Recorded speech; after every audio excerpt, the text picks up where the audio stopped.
This is a HeadGum podcast. Hello, this is Fake the Nation, where we talk about news, we talk about culture, and where we brace ourselves for a week of love, you guys. We're taping a couple days before Valentine's Day. I am your host, Negin Farsad, and my parents didn't do a lot for American holidays. They didn't do very many of them correctly, but one thing they did always do was get me a Valentine's Day gift, which was cute because I don't think parents are typically involved.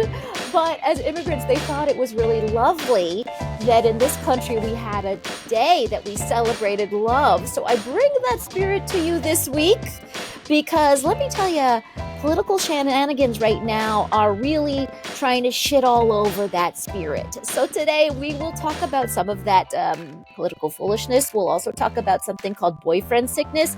We'll talk about the Kennedy Center and Pennies and whether it's okay to go to church if you don't believe.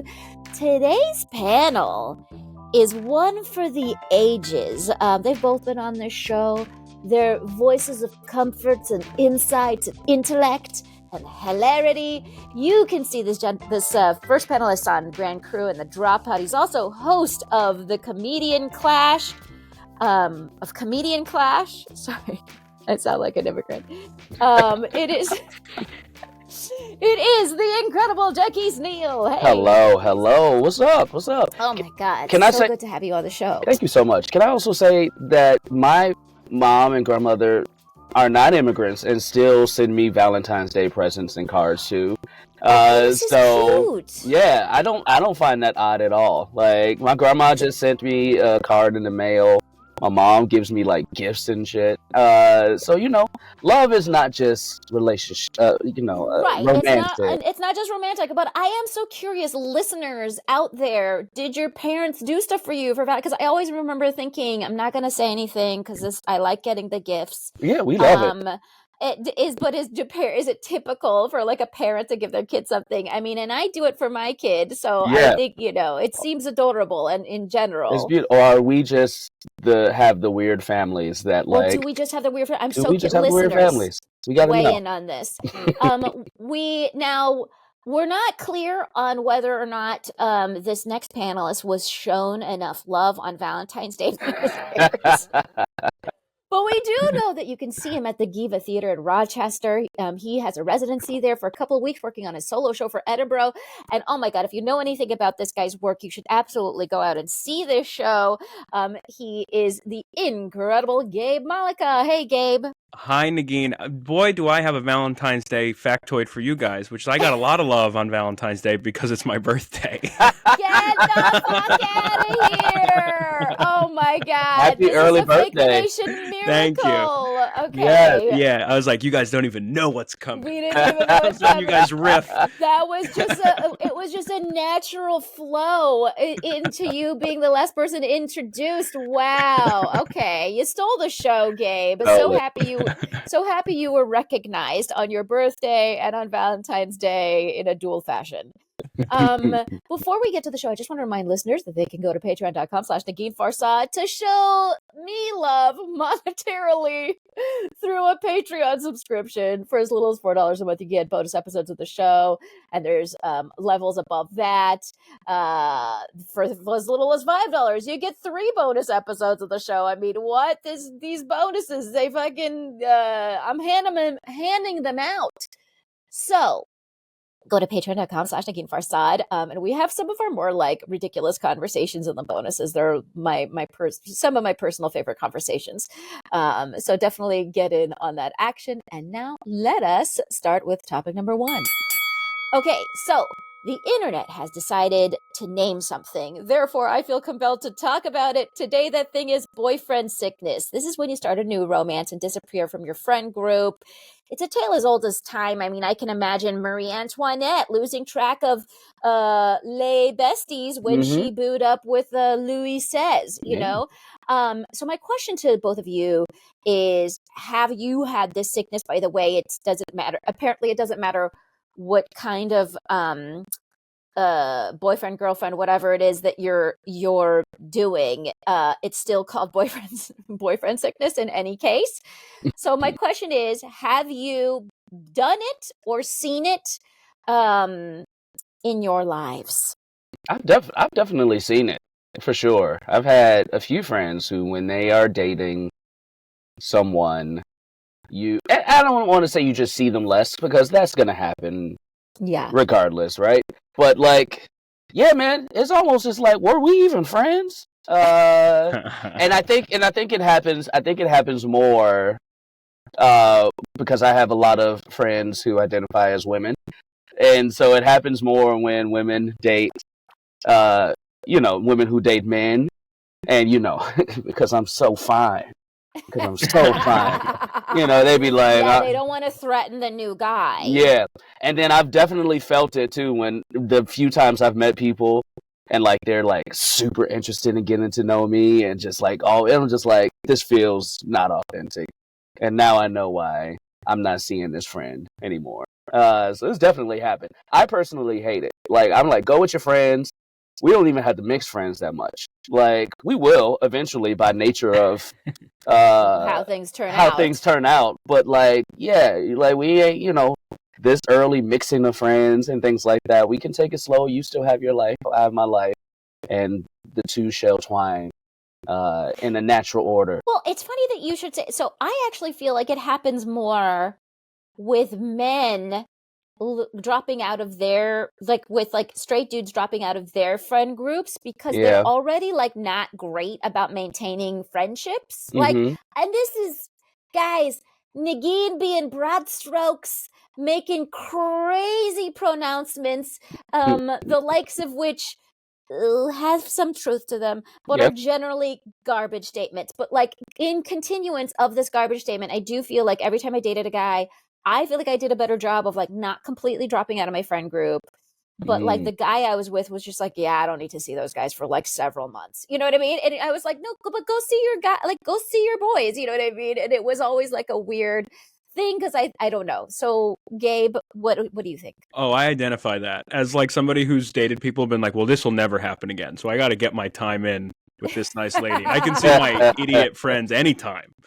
They'll be there. They're not going anywhere. And usually they're happy for me. They're like, yeah, man, get the hell out of here. Eventually, after a few months, they're like, you're gone.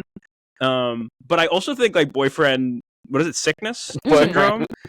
Yeah, sickness. They sick of us. Yeah. They sick of us, man. They my girlfriend's like, hang out with your friends, please, for the love of God. What I didn't realize is that that's just describing bad relationships in your 20s. You should be with someone where this doesn't happen. This happening means you don't have a real sense of self. Yeah. But I've been guilty of it, so it's my fault. You also just don't know that you're taking people for granted, or you're just not fine-tuned to those things yet in your 20s, I feel like. Totally. It's interesting for me though, because I dated one person in all of my 20s. And we're no longer together. But we had a wonderful 15+ year relationship. Holy fuck. Right, yeah. And that's that's the relationship of an old person talking about the years they were with, and you're still quite a young man. Listen, we knocking on 40, so I'll take it. You're quite a middle-aged man. Go ahead. Thank you. But because we met in college and we both did theater, so we both had big friend groups and were very used to, being around a lot of people. I think we both didn't have that. And so my 20s, I didn't. So that's why I think this is so foreign to me, because we both were entertainers. We both were in theater and acting and things like that. And, we loved each other, but we also, my favorite part of people is getting to miss them.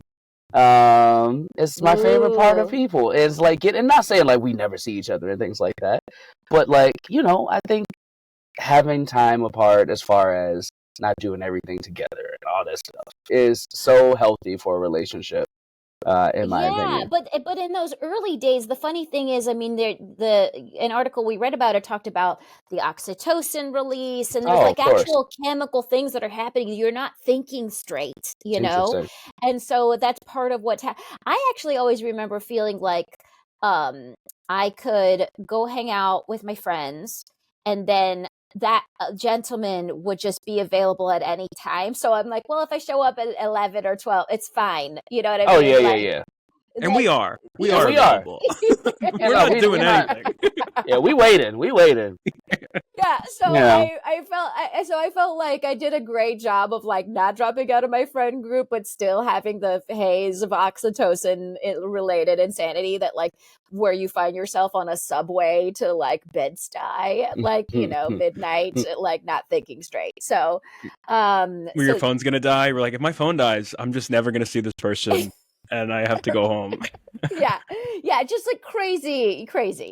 All right, well, folks, it's now called boyfriend sickness, although I don't know what we used to call it, but it used to always still be a phenomenon before someone on TikTok decided to talk about it. All right. I love that it's genderless. I love that. That's beautiful. I know. Well, I also was like, is it? I know, like it's still the boyfriend sickness, whatever thing that you're. The boyfriend's the sick part of it for sure. Yeah. In either scenario, a boyfriend is the sick part. Okay. Let us move on to this next thing. Now, this next thing might sound political, but honestly, I think it's more cultural, which is where we try and do more of our topic number one, business. So for 233 years, we have had in America the penny, and now Trump vows to get rid of it. Now, my question is, I don't know. I have a hard time like changing bodegas. Like, is it hard for you guys emotionally and psychologically to give up the 233-year-old penny? Here's the thing. Uh-oh. I don't mind giving up the penny. Like, I really don't. I just hate that it's coming from Trump, so I hate it. It's the pettiness. It's more the pettiness than the actual thing, right? Right. Like, so you're like unable to be an adult about this at all whatsoever. No. Yes, I want to get rid of daylight savings time. Okay, so bad. It's like it would be like a number one issue for me. But not the fact if Ted that Cruz wants to do it. No. Trump brought it up, and I was like, "Fuck you, dude. No, we need this. The farmers, baby, the farmers." And I was like, "Yeah, the left, we need that attitude because Republicans have always had that. They're like, we don't want good stuff if their Democrats do it, and we're always like, let's compromise. We're like, no, you have it exactly right." Yeah, and I know you said don't get political, so culturally, I will miss. So culturally, I will miss being able, if we get rid of the penny, being able to check my tire thread.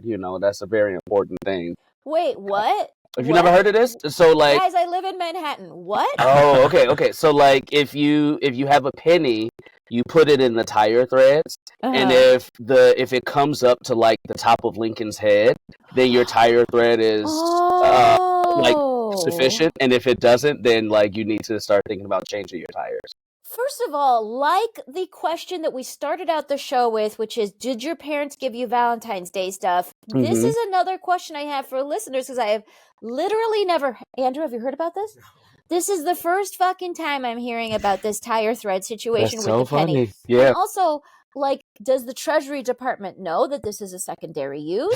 Like, I'm just full of questions. Gabe, are you angling to get rid of your pennies? What are your feelings emotionally about this issue? Emotionally, I'm really happy that this is how Trump is spending his time. The smaller the thing, the better. I'm like, give him, like, even paper, plastic straws. I'm like, yeah, like we'll figure that out. Like whatever. Right. It also my favorite show as a kid was Hey Arnold, and they had an episode where there was these really bad criminals who were counterfeiting pennies, and I think about that joke all the time. I'm like, that's genius. Just like guys like so chiseling pennies, and I remember being 8, being like, that's hilarious. Yeah. I'm all for getting rid of the penny. Who cares? Paul F. Tompkins, also Fake the Nation alum, has a bit about the smashed penny that you get. Oh, yeah. You guys know that bit? Anyway, I can't remember how it goes. But anyways, he just has a whole bit about the smashed penny you get when you're at like a carnival or something. I love those. They're so cool. I don't want to smash a quarter. That's what I'm saying. Now, can I tell you guys something interesting about the penny, which is it costs 3.7 times the amount it takes to make it, right? So it costs 3.7 pennies to make 1 penny. So that's the inefficiency there. However, if they get rid of pennies, this is where you're sort of like, I'm trying to keep this cultural, but this is not cultural. This is where you're like, did anyone, like the Treasury Department knows these things, but it's not like Elon or Trump is ever having questions with experts in the Treasury Department, right? Because the nickel costs 13.8 cents to make. More. Oh, wow. There you go. Thank you. You're a math expert. Even more. More. More. Right? And so what they would have to do, because there needs to be a certain amount of these indices in circulation because of small business or whatever these calculations, they would have to make more nickels if they get rid of pennies. So the funny thing about this whole issue is it's not like these experts didn't already think about this issue. They have thought about this issue. It's just, it turns out that it creates like another problem right now.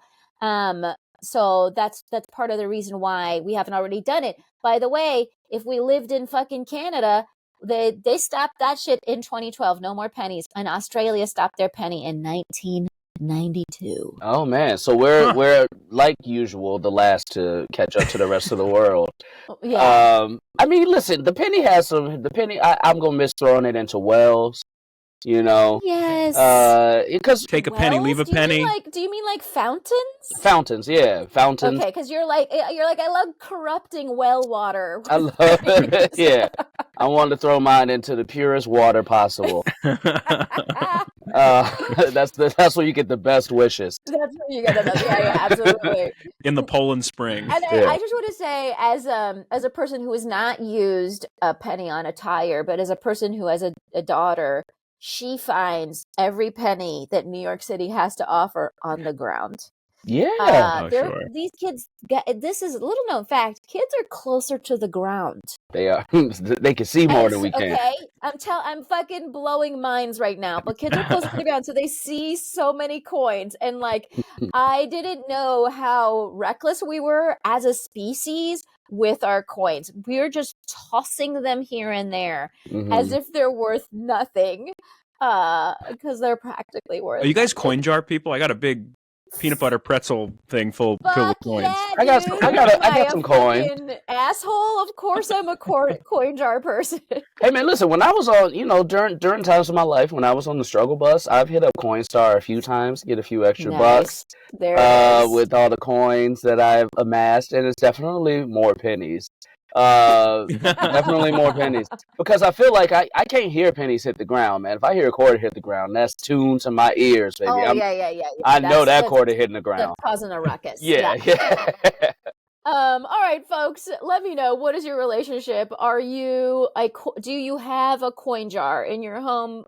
Otherwise, if you don't tell me, because that would be a breach of our relationship. You a podcast listener and me a podcast host.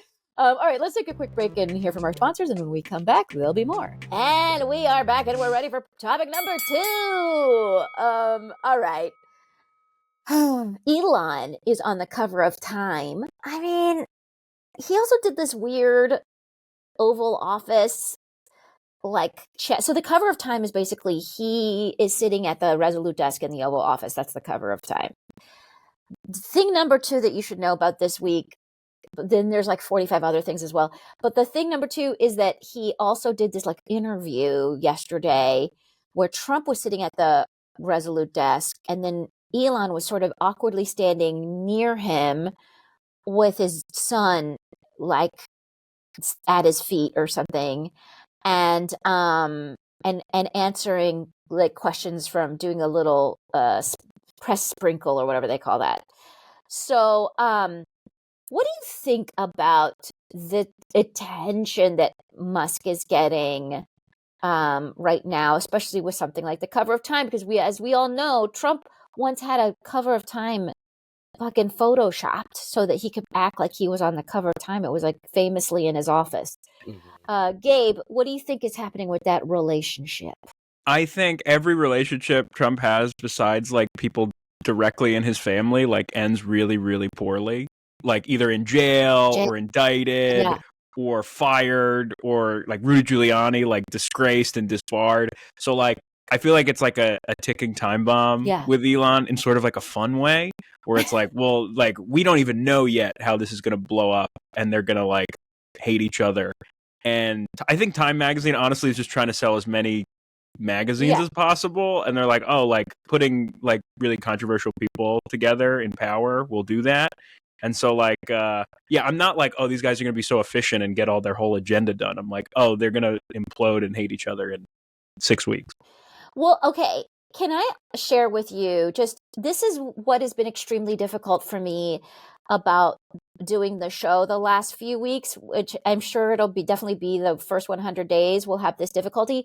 So they've done all this stuff. And like the thing about the pennies and the nickels is just an example of making a at first blush decision that doesn't take into consideration second and or third blushes. You know what I'm saying? And so we've seen this over and over again. And so sometimes I look at what's happening in a week and I'm like, this is going to get paused, or this is going to end up in the Supreme Court, or like this. It's just, everything is like, we're in this like sort of purgatory of unclarity. And here's just like a quick list of things that they tried to do and that has been paused or something. So there was a federal funding freeze that was found in violation of a court order with that one. There's that buyout program, like if you if you resign, we'll buy you out. That's been paused. Shuttering USAID, we talked about that last week. That's been paused. Doge's treasury access has been paused. Ending birthright citizenship has been blocked. Firing the head office of special counsel that person has been reinstated. The agency's use of the term sex and not gender, as there's been a temporary restraining order on that, which I'm not exactly sure what that means. NIH grant cuts have been paused. Moving trans women prisoners to male prisons, that has been paused. The deletion of health data sets from government websites, including info on the CDC and FDA websites, that has been paused or restored. So everything many things that they try to do just sort of is either they're going to quietly let go or they're going to run it up the pole. Jacquis, what do you think? I mean, at a certain point, they might. This is a little bit like back to Gabe's comment of like, I love that they're thinking about pennies. Yeah. You know, doesn't it feel, I don't know. What do you think about the efficiency with which they're working? Yeah, I mean, listen, this is my, I've been following the presidency since like 2000, since I can remember. And this is definitely an interesting first 100 days because, especially as a black man in the country.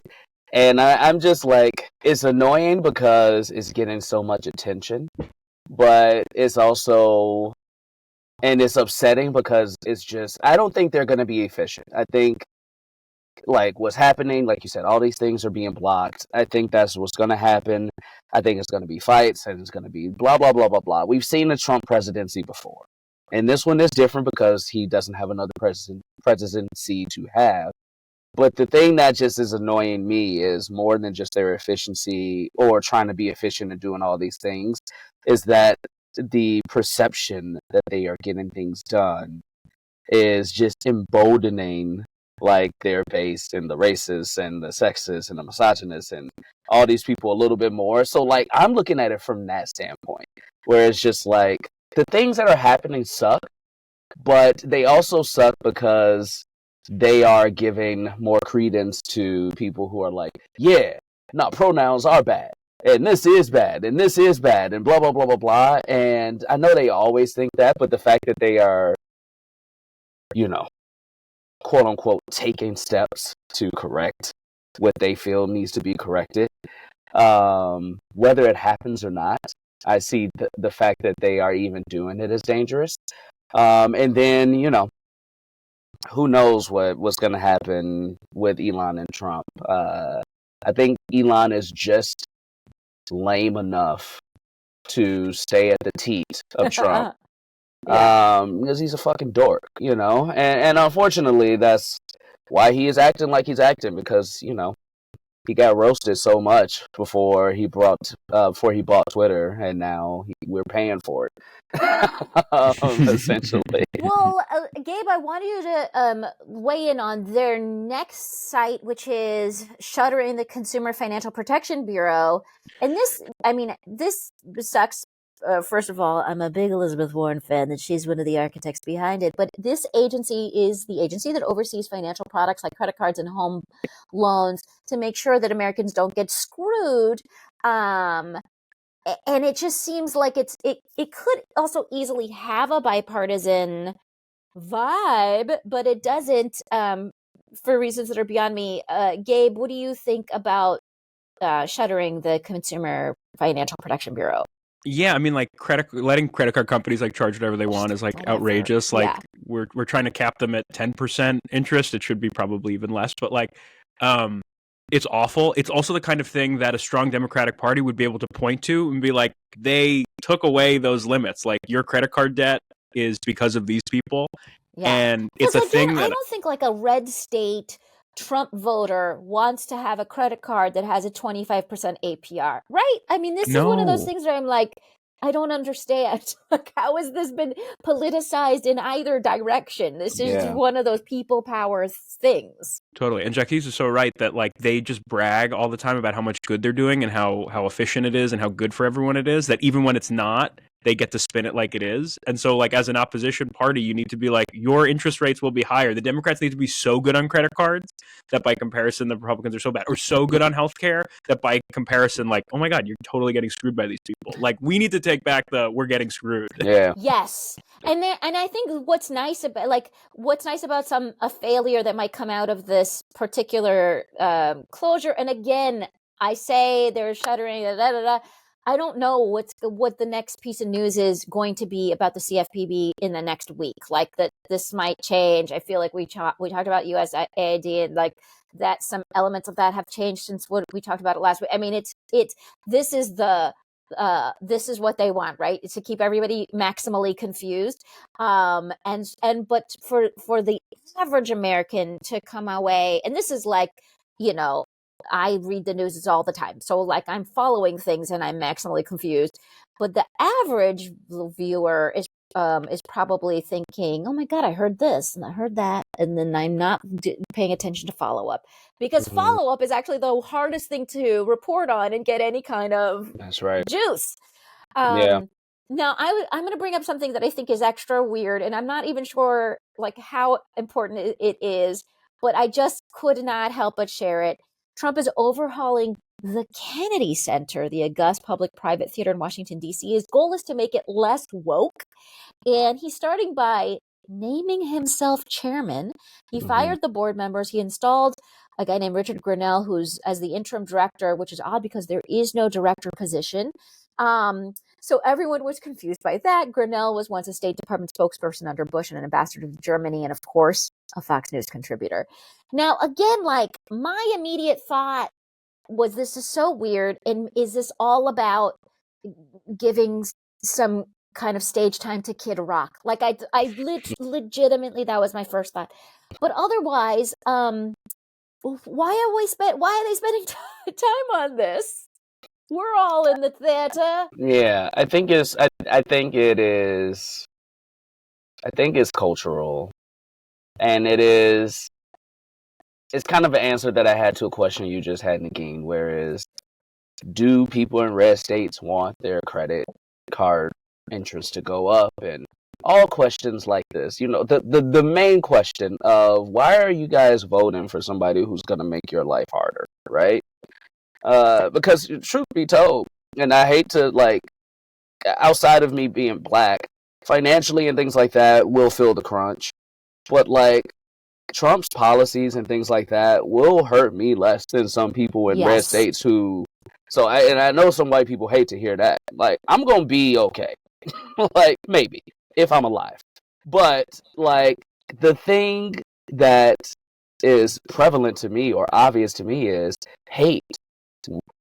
Like is so strong, and the reason why they don't mind their credit card debt going up is because they get to be racist in the process, or they get to be,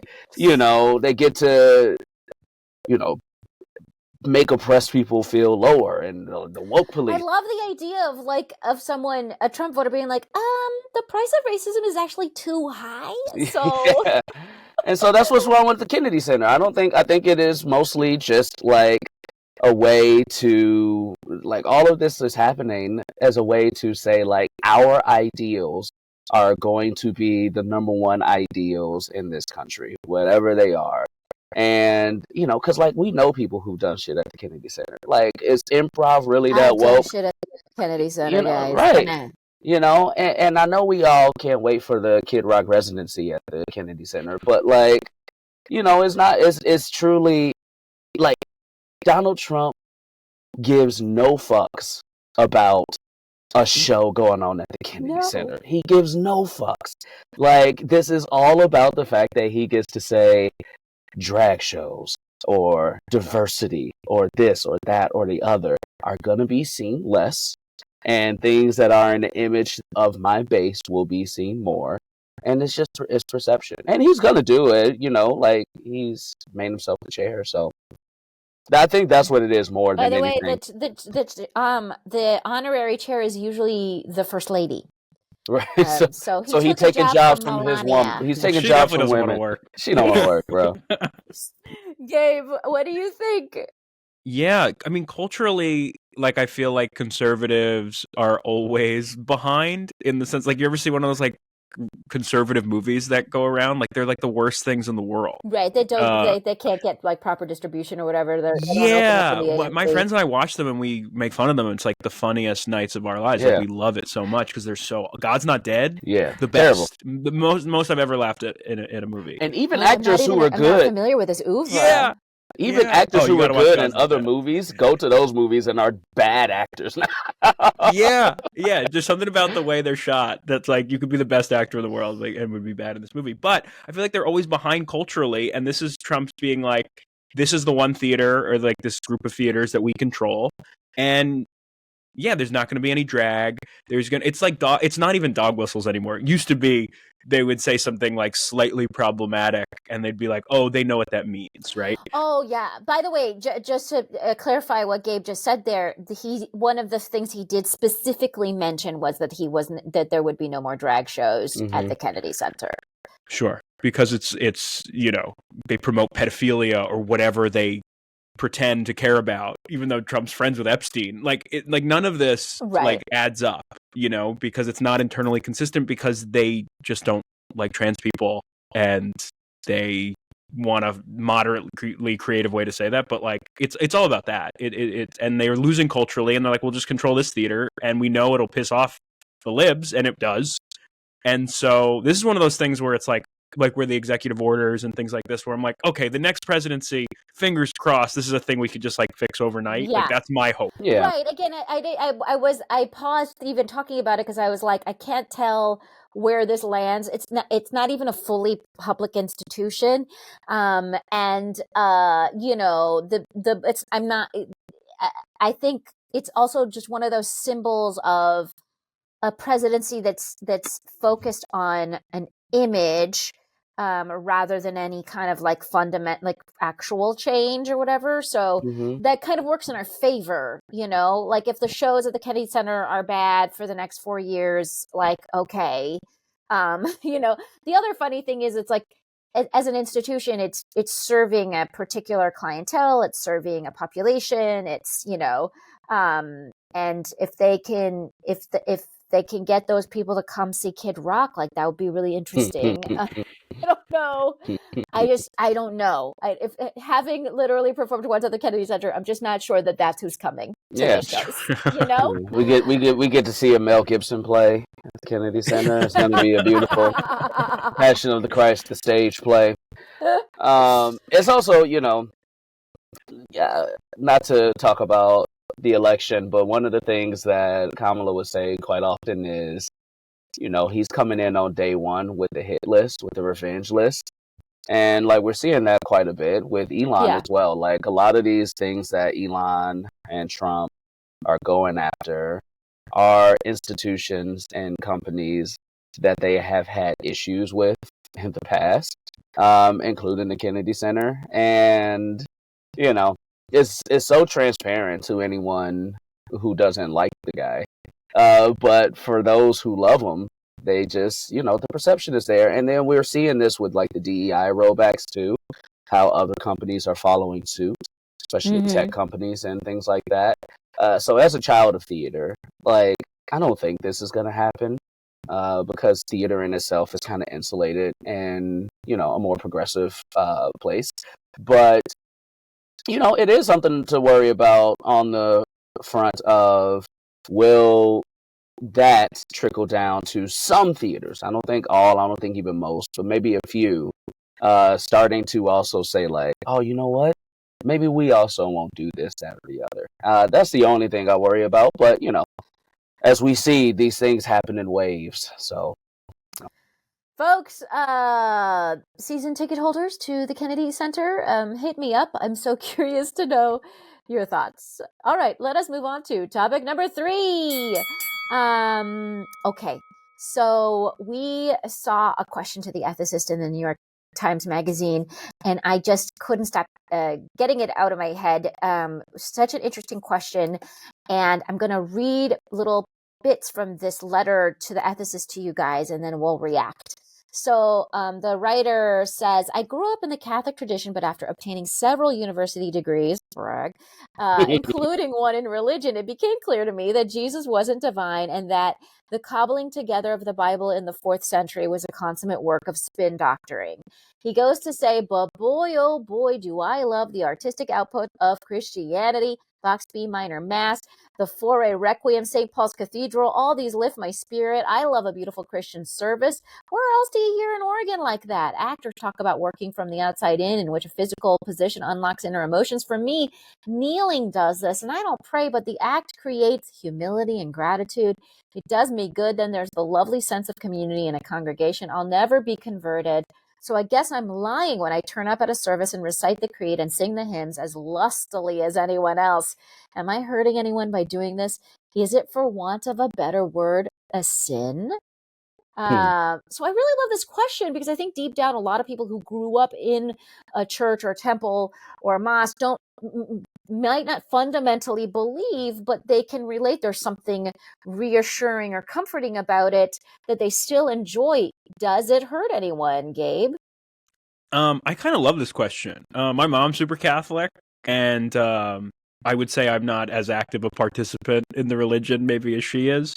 And she's feeling better now, but a couple of years ago she got sick.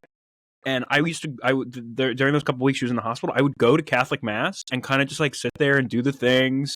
And then I would talk to her about like what the homily was. And it was like kind of nice. Mm-hmm. Like it was like a routine that I found really rewarding. And so when I read this article, I was like, wait, can you go and believe? Because that seems more like hard to believe for me. Like I feel like not believing and going is like, that's the equal part of it. And it's one of the things I love about Judaism, where they're like, oh, questioning is like a whole part of the religion.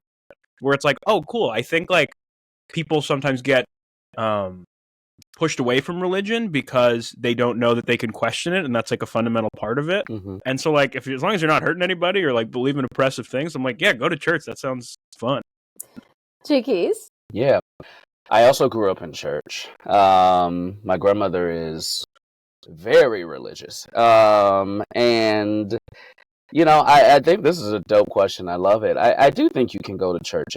Here's the thing about church.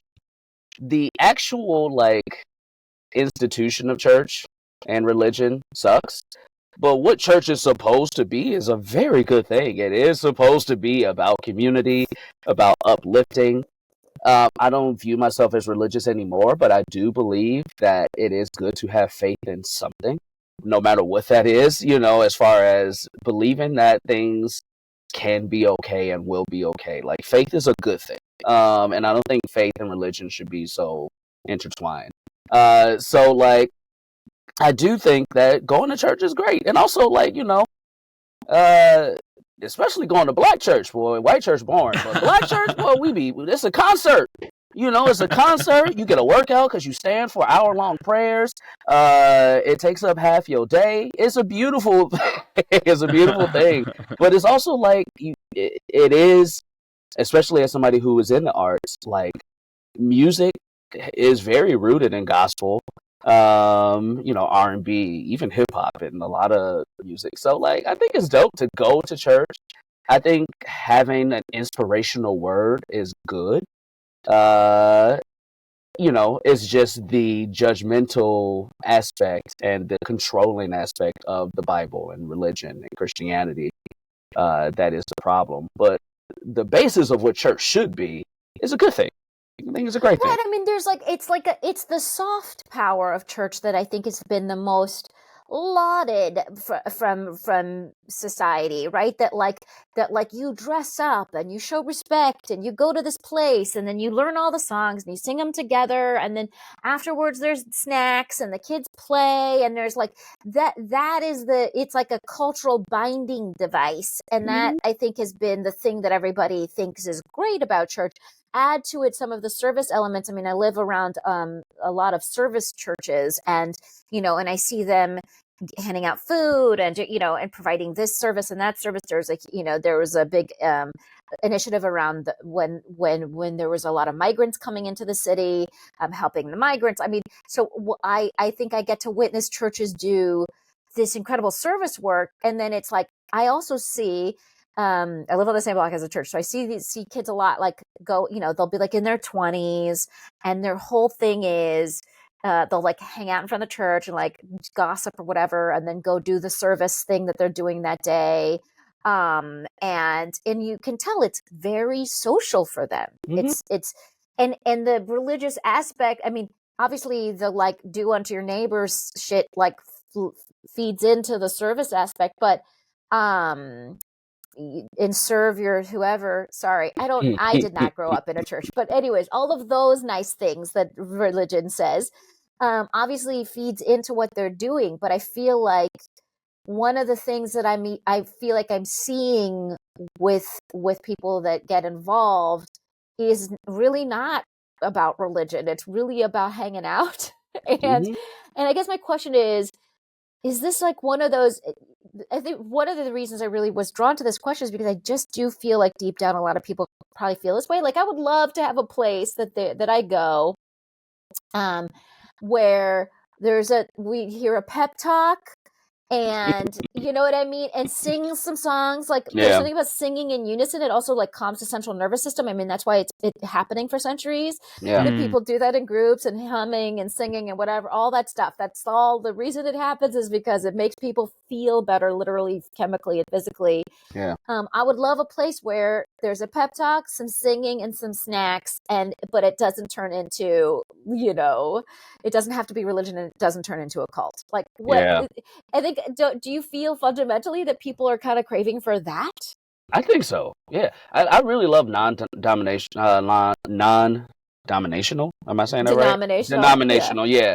Churches, because they tend to kind of focus more on that aspect, which you were just saying, more than the hardcore Bible thumping aspect of church. Like I used to go to Jeremiah Wright's church, which, if you guys remember, it was the pastor during the Obama first presidency or the election. So like, I saw the Obamas at church a lot, and things like that. And like that church, my mom is bisexual, but she's been in a relationship with a woman for most of my life. Like before gay marriage was legal, like they did like a commitment ceremony at that church, and this is in the mid 2000s. And my grandma, who went to another church, who was very much not like that, was like, we gotta get her out of that church, blah blah blah. And I'm like, but like this church, the one that we were going to, was like, no man, love is love, man. Like, and it wasn't, and which is, and I'm not saying they were perfect, but it was just like cool to go to. You had events through the week if you wanted to go. People were hanging out. People were like having fun, laughing. Like people having beers in church, like not during service, but like after church, or during an event during the week. And I'm like, this is what church should be. This is what church should be. And like there would be a word, but it wasn't based in like hate or control, like I said. So I think people are craving that, especially as we get older. Like shit, it's hard to like meet people, like, and it's hard to have community, and we see how important community is, and like church is like this baked in community that you could have without all the bullshit, if the bullshit wasn't there.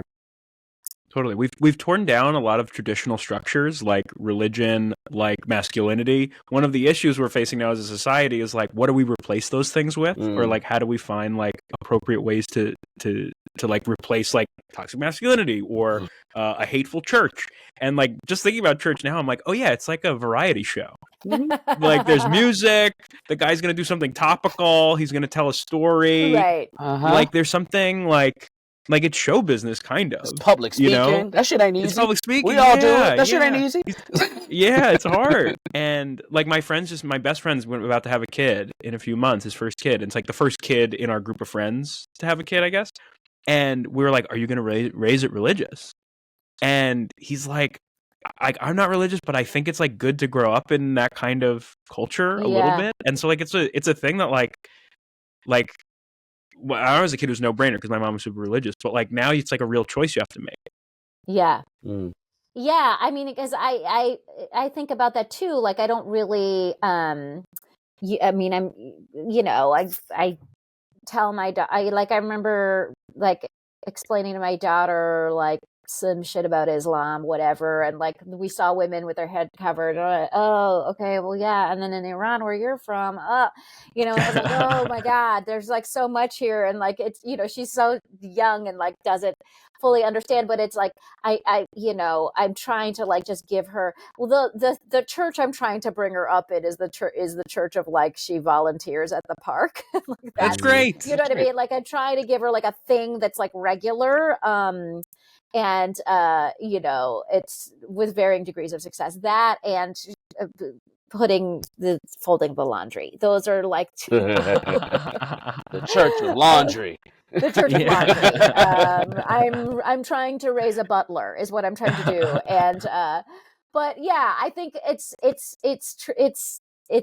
really interesting. And in the whole thing actually just made me want to go to a church. So there's a mosque near me that I see, and it's really male. It's for men mostly. I mean, it's also for women, but like it's not the kind of mosque. It's not like a progressive mosque. So it's not like a Negin Farsad roaming around those halls would not necessarily make sense. But I see like how connected those people are, and I like my heart like it pulls at my heart a little bit like, oh, I'd like that in a package that makes more sense for where I am, independent lady wise. All right, folks, let me know, what do you think? I'm curious to hear your thoughts.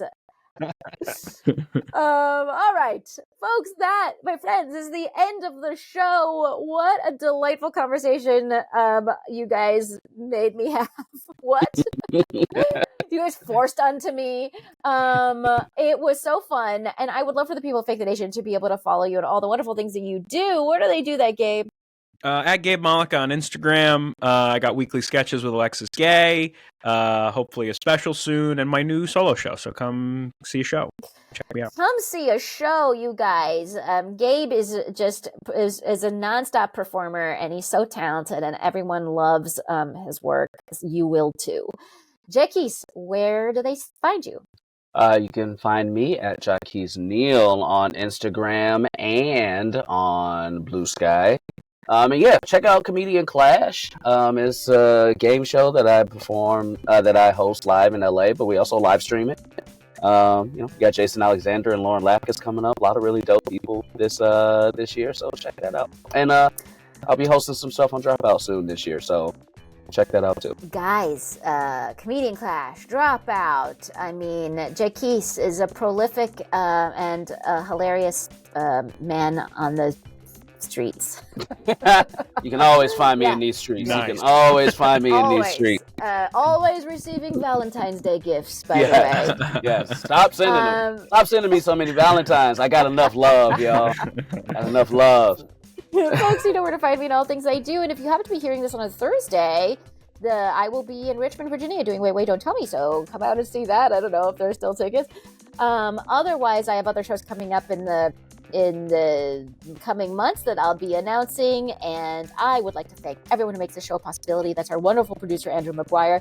Thanks to everyone at HeadGum. Thanks to Gaby Alter for our theme music. You can email us at fakethenationpodcast@gmail.com. You can support the show at patreon.com/Negin Farsad.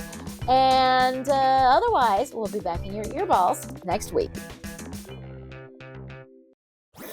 That was a HeadGum podcast.